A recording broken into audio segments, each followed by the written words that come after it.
Bom dia, me chamo Claudemiro e eu sou um dos responsáveis pela conservação das obras da Felícia Lerner desde 2019 aqui em Campos do Jordão. Hoje a gente vai falar um pouco sobre as técnicas usadas pela Felícia Lerner para construir essas obras de argamassa. Nós vamos usar isso aqui como exemplo porque foi uma das obras que estavam mais deterioradas, isso lá em 2009, né? Basicamente, essa obra é feita, como vocês podem ver no desenho aqui, ela é feita de uma estrutura metálica e, nesse caso dessa obra, ela usou atadura engessada para meio que formatar a obra, tá? Depois ela completou com argamassa de cimento e a obra estava concluída e ela fez isso várias esculturas, como vocês podem ver aqui no jardim e aqui no auditório tem quase, no auditório, no museu, né? Tem acho que 40 obras desse tipo, fora as de bronze. A gente resolveu falar sobre a técnica dela para mostrar como ela era versátil, que ela conseguia fazer tanto obras de pequeno porte, pequeno, não tão pequeno, né? Como obras monumentais, como essa que está aqui, que a gente mostra aqui a foto, e também tem o desenho dela, que é a obra do Monumento ao Centenário, né? Uma das características da técnica da Felícia era ser uma obra delgadas, né? De parede estreita, porque na verdade essa obra aqui é oca por dentro, né? Então ela é leve e no caso dela, da Felícia, ela escolheu essa técnica quando veio para cá por ser mais fácil no sentido assim, possível de ser feito sem muitos recursos.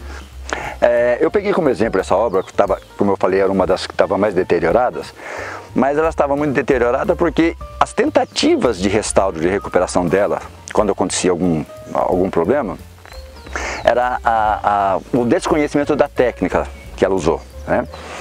Então as pessoas acrescentavam coisas inadequadas, inclusive a própria tinta, que essa tinta aqui é permeável, usava-se tinta sintética, que impede a obra de transpirar, digamos assim, e mostrar que a diferença dessa, por exemplo, para a do Centenário, o Monumento ao Centenário, que é uma obra de mais de 5 metros de altura, mostrando que tanto podia ser pequena como grande, é que, por incrível que pareça, essa daqui sendo menor, ela tem mais problemas a ser resolvidos ou a ser monitorados do que o Monumento ao Centenário, que é uma obra monumental. Por quê? Porque essa daqui tem gesso na composição dela, nesse núcleo dela tem atadura engessada, enquanto a do Centenário não. Então a do Centenário, o gesso é higroscópico, né? Então absorve a água e deteriora a estrutura metálica. Nesse caso aqui, já não existe mais estrutura metálica, que como vocês podem ver nas fotos de antes da restauração dela, foi substituída por fibra de vidro. Então essa daqui já não tem mais estrutura metálica aqui dentro, então não causa mais esse problema. A do Centenário, ela teve outro problema na tentativa de restauração, que foi o uso de concreto. O concreto, ele é muito mais pesado do que a argamassa que a Felícia usava, então ele desequilibrou um pouco a obra, né? Então a gente teve que reverter isso, tirar todo esse concreto e começar do nada.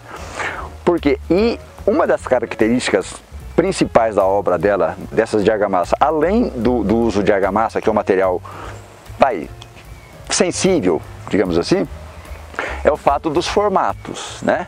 Então todos esses vãos, curvas, pontas que você vê nessas obras, tanto aqui quanto no Monumento ao Centenário, e em outras obras dela aqui no parque, se vocês quiserem conhecer, vocês podem vir aqui ou entrar no site do museu. Todos esses formatos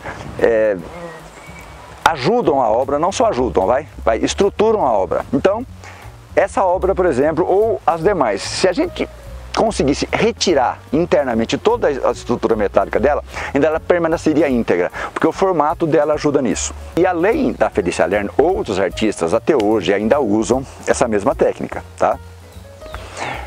A gente vai falar agora de alguns outros artistas que, como a Felícia, usava esse material como expressão artística. Além da Felícia Lerner, outros artistas, inclusive contemporâneos dela, e até mais modernos, né? Modernos que eu digo assim, mais novos que ela, também usavam a mesma técnica.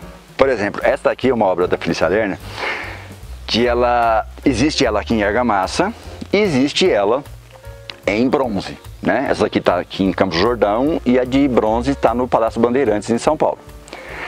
Outros artistas também usavam os dois materiais, certo? Muito semelhante ao que a Felícia usava. Um deles é o Abelardo da Hora, certo? Do Recife. Ele também tem obras dele da mesma fase, que são de argamassa, e a mesma obra, ou pelo menos muito parecida, de bronze. Então, para os dois, mesmo as pessoas considerando o bronze um material mais nobre e tudo mais, para eles não, para a criação deles não importava o bronze ou a argamassa. Tem um outro artista, que esse está ativo ainda, que é o Adélio Sarro, né? Então ele tem obras em Brodowski, né? Em frente à estação de trem, a antiga estação de trem, como vocês podem ver aqui na foto. E tem também, é o artista que decorou o Santuário de Aparecida. Também é feito de argamassa, é muito figurativo. Ele tem outras obras, mas nós escolhemos essas figurativas mais conhecidas, tanto em Brodowski quanto em Aparecida.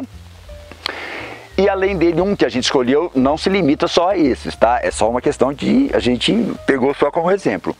Que é o Ivens Machado, que faleceu recentemente, que usava a mesma técnica da Felícia, mas assim, isso é claro, isso é nítido, como vocês podem ver nessa escultura que está no Jardim das Esculturas do Ibirapuera, né, do Humano no Ibirapuera, que ele usa a mesma técnica. Ele só é menos figurativo, digamos assim, se bem que a Felícia também não é bem figurativa, mas ela tem uma parte figurativa, outra não. O Adélio já é mais figurativo. O Adélio não, desculpa. O Adélio também. Mas o Abelardo, né, que é mais figurativo. Mas o Ivens Machado não. E o Ivens Machado também misturava outros materiais, madeira, vidro e tudo mais. Mas basicamente a técnica era a mesma. Argamassa estruturada com tela e vergalhão metálico.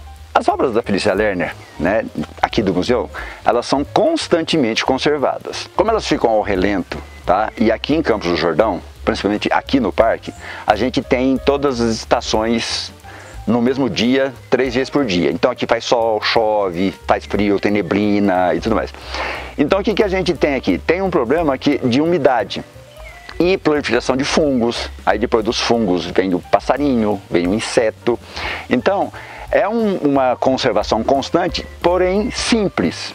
Não tem grandes intervenções a ser feitas. Teve em 2009, quando o parque estava há muito tempo sem uma conservação correta. Depois de 2009 até hoje foi uma sequência de conservação, então ela é mais tranquila, apesar de que assim, todo mês tem uma obra a fazer, certo? Uma intervenção a fazer, mas são intervenções simples, né? Porque elas têm esse problema de mudança muito de temperatura e umidade, causa fissuras nela, que aí entra umidade. Então você tem que sanar esses problemas. Só que essas obras, tem obras aqui que de 1960 e ainda estão íntegras, muito íntegras, certo? Então, mas se vocês quiserem saber mais sobre as obras da Felícia Lerner aqui no museu, o site do museu tem uma área específica para isso. Vocês podem entrar no site e buscar essa área.